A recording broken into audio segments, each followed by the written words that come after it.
আমার প্রিয় একটা তরকারি, ডিম দিয়ে ফুলকপি ভাজি। ওমা, কি রান্না করবো এখন? সকালে কাজে যাবো, একটু তাড়াতাড়ি করে দিও রান্নাটা। এ বাপ, এ দেখো ফুলকপি দিয়ে ডিম দিয়ে ভাজি করবো। ঠিক তুমি আছে, ভাজ তুমি ভাজিটা পছন্দ করো? তাহলে তাড়াতাড়ি করে দাও। হ্যাঁ, এ দেখো আমার ভাত হয়ে গেছে, ভাত গাইলে আমি ফুলকপি কেটে নেবো। ফুলকপি ভাজি করার জন্য ফুলকপির পাতা গোনা কেটে ফেলে দিয়েছি, এবার ফুলকপি গোনা জির করে কেটে নেবো।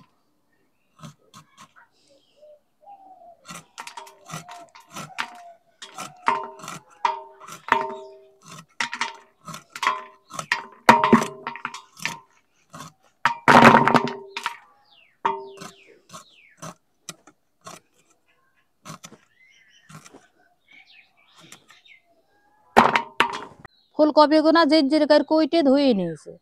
কড়াই এবার সয়াবিন তেল দিয়ে দিলাম। তেলটা এবার গরম হোক।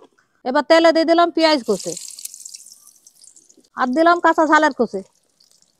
এবার দিয়ে দিলাম নুন, আর দিলাম হলুদের গুঁড়ো, আর অল্প একটু শুনে দিয়ে দিলাম ঝালের গুঁড়ো। এবার ডিম দুইটা একা একা ভেঙে দিয়ে দাও।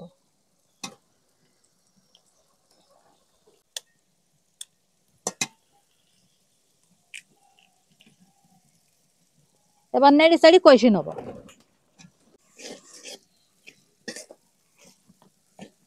মশলা কষে নেওয়া হয়ে গেছে, আবার ফুলকপি গোনা দিয়ে দিলাম।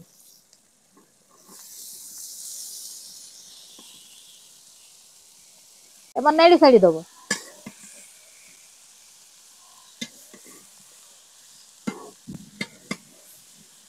এইভাবে ফুলকপি আস্তে আস্তে নাড়াচাড়া করতে করতে সেদ্ধ হয়ে যাবে। আর জালটাও আস্তে আস্তে দিতে হবে, না হলে তলায় পুড়ি নাই দিবে। দেখি সেদ্ধ হয়েছে কি?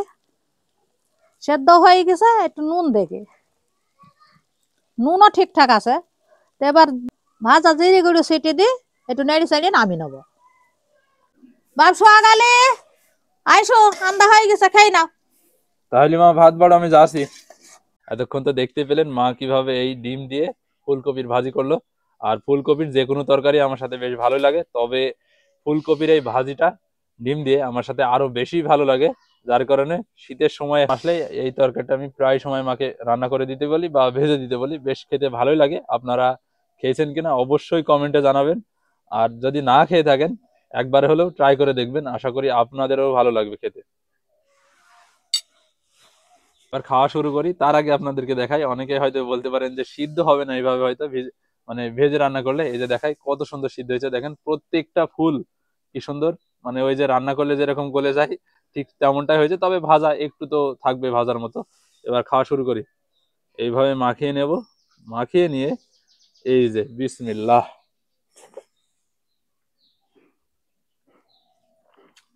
কি যে দারুণ স্বাদ, বলে বোঝানো যাবে না। অবশ্যই মানে না খেয়ে থাকলে একবার এরকম করে খেয়ে দেখবেন, অসম্ভব ভালো লাগে।